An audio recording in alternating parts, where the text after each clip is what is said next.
Assalamualaikum warahmatullahi wabarakatuh. Perkenalkan, nama saya Naila Putri Salsabila dengan NIM 2312918 yang menampilkan tugas tentang teks eksplanasi.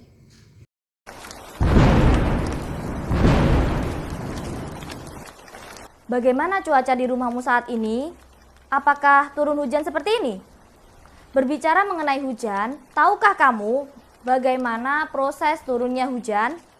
Secara sederhana, proses terjadinya hujan dibagi menjadi 3 tahapan. Berikut ini penjelasannya.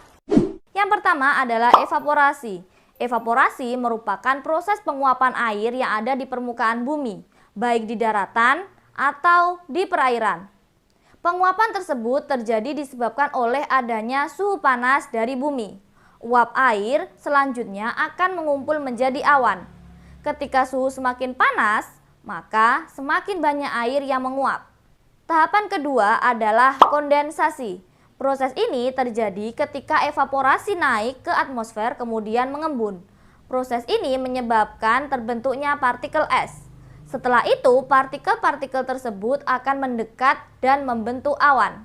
Tahapan ketiga adalah presipitasi. Proses terakhir ini adalah mencairnya butiran es di awan kemudian turun ke bumi. Awan yang sudah terlalu berat tidak bisa lagi menahan air sehingga turunlah hujan. Dari video yang saya tampilkan, kita dapat menarik kesimpulan tentang ide pokok.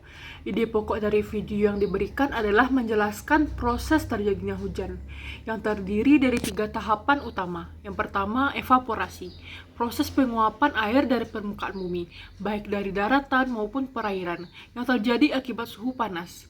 Uap air yang terbentuk kemudian mengumpul menjadi awan. Yang kedua, kondensasi. Setelah uap air naik ke atmosfer, ia mengembun dan membentuk partikel es. Partikel-partikel ini kemudian berkumpul dan membentuk awan. Yang ketiga, presipitasi. Merupakan proses terakhir di mana butiran es dalam awan mencair dan turun ke bumi sebagai hujan. Awan yang terlalu berat tidak dapat menahan air lagi sehingga hujan pun turun. Dan kita dapat menarik kesimpulan juga tentang teks eksplanasi. Teks eksplanasi adalah teks yang menjelaskan proses ilmiah dan fenomena alam, sosial, dan budaya. Teks ini berisi informasi tentang mengapa dan bagaimana suatu kejadian terjadi, serta menjelaskan hubungan sebab, akibat, dan fenomena tersebut. Teks eksplanasi ditulis berdasarkan fakta dan hasil penelitian, bukan berdasarkan rekaan. Dengan memahami proses hujan, kita dapat lebih menghargai fenomena alam yang terjadi di sekitar kita. Baiklah, hanya itu yang dapat saya tampilkan tentang ide pokok. Assalamualaikum warahmatullahi wabarakatuh.